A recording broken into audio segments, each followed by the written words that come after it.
क्या आपने कभी सुना है कि अंतरिक्ष में कोई आवाज़ नहीं होती, या फिर यह कि मंगल ग्रह पर जीवन है, या फिर सूर्य का कलर पीला है?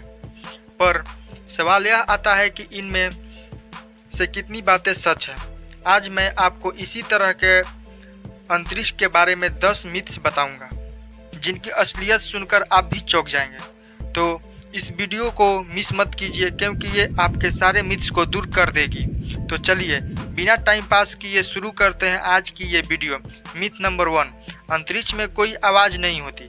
दोस्तों, यह सच है कि अंतरिक्ष में आवाज़ नहीं होती है, क्योंकि हम सभी ने छोटी क्लासेस में पढ़ा है कि साउंड को ट्रेवल करने में मीडियम यानी माध्यम की ज़रूरत होती है। फॉर एग्जाम्पल, जब आप किसी दूसरे व्यक्ति से बात करते हैं तो उस समय मीडियम एयर होती, पर स्पेस तो वैक्यूम है, वहाँ ध्वनि के प्रसार के लिए कोई माध्यम नहीं है।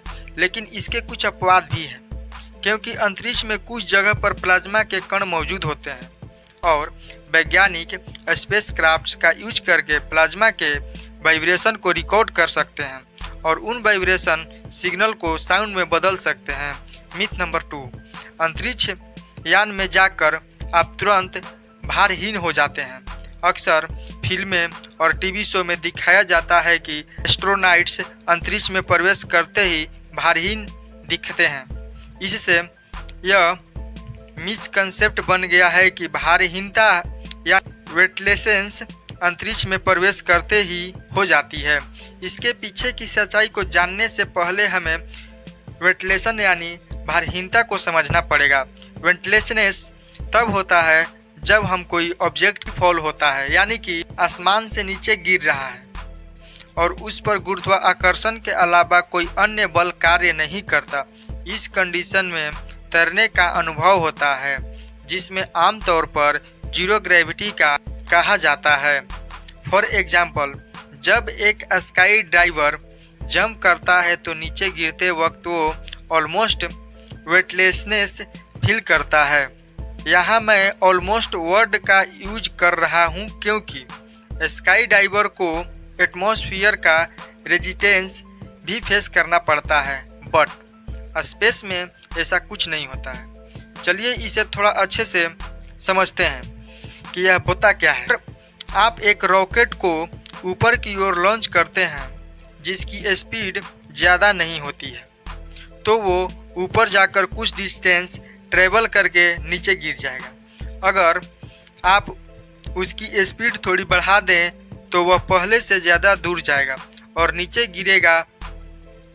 अब आप उसकी स्पीड कुछ इतनी बढ़ा दें कि वो नीचे गिरता ही रहे।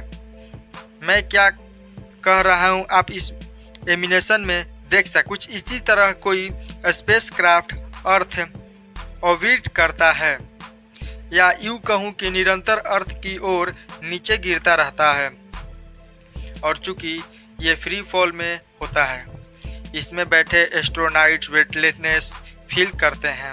मिथ नंबर 3, चंद्रमा का एक हिस्सा हमेशा अंधेरे में रहता है। दोस्तों, यह बात पूरी तरह से गलत है कि चंद्रमा का एक हिस्सा, जिसे डार्क साइड कहा जाता है, हमेशा अंधेरे में रहता है। चंद्रमा भी अपनी जगह पर घूमता है, जिससे उसका प्रत्येक हिस्सा कभी ना कभी सूर्य की रोशनी में आता है।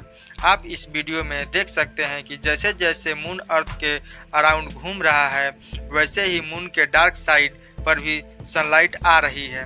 मिथ नंबर 4, अंतरिक्ष में आप हमेशा ठंड के कारण जम जाएंगे। अंतरिक्ष में तापमान बहुत तेज़ी से बदल सकता है। सूर्य की सीधी रोशनी में तापमान बहुत बढ़ जाता है, जबकि छाया में यह बहुत कम हो सकता है। एग्जाम्पल के लिए हम ISS यानी इंटरनेशनल स्पेस स्टेशन की बात करते हैं।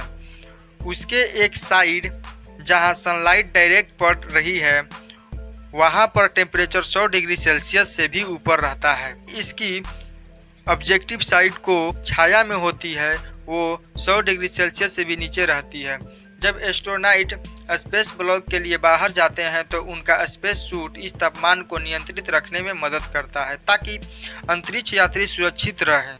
मिथ नंबर 5, ब्रह्मांड का एक निश्चित आकार है काफ़ी कंट्रोवर्शियल और दरअसल ब्रह्मांड का आकार अनंत हो सकता है जिसका कोई अंत नहीं है, या फिर इसके विपरीत या सीमित भी हो सकता है, लेकिन हम उसकी सीमा तक नहीं पहुंच सकते हैं। अब तक हम इंसानों ने जो ब्रह्मांड खोजा है उसका डायमीटर लगभग 93 बिलियन लाइट ईयर है, लेकिन यह पूरा ब्रह्मांड नहीं है, सिर्फ एक हिस्सा है जो हमें दिखता है। इसके आगे और भी हो सकता है पर हम उसे देख नहीं सकते। इसके साथ ही ब्रह्मांड निरंतर फैल रहा है, यानी इसमें एक्सपेंशन हो रहा है। इस कारण इसका कोई निश्चित आकार नहीं है क्योंकि यह समय के साथ बदलता रहता है। मिथ नंबर 6, उल्कापिंड जलकर राख हो जाते हैं। हाँ, यह बात सच है कि अर्थ के एटमॉस्फेयर में आने वाले ज़्यादातर उल्कापिंड उनकी तेज गति और वायुमंडल के घर्षण के कारण सतह तक पहुंचने से पहले ही जलकर राख बन जाते हैं, पर यह हर बार नहीं होता। अगर उल्कापिंड का साइज काफ़ी बड़ा हो तो वह पृथ्वी की सतह तक पहुंच सकता है और भयंकर तबाही मचा सकता है। बहुत से उल्कापिंड हमारे ग्रह पर गिरे चुके हैं। उनमें से एक आज से 65 करोड़ साल पहले गिरा था, जिसने धरती से डायनासोर का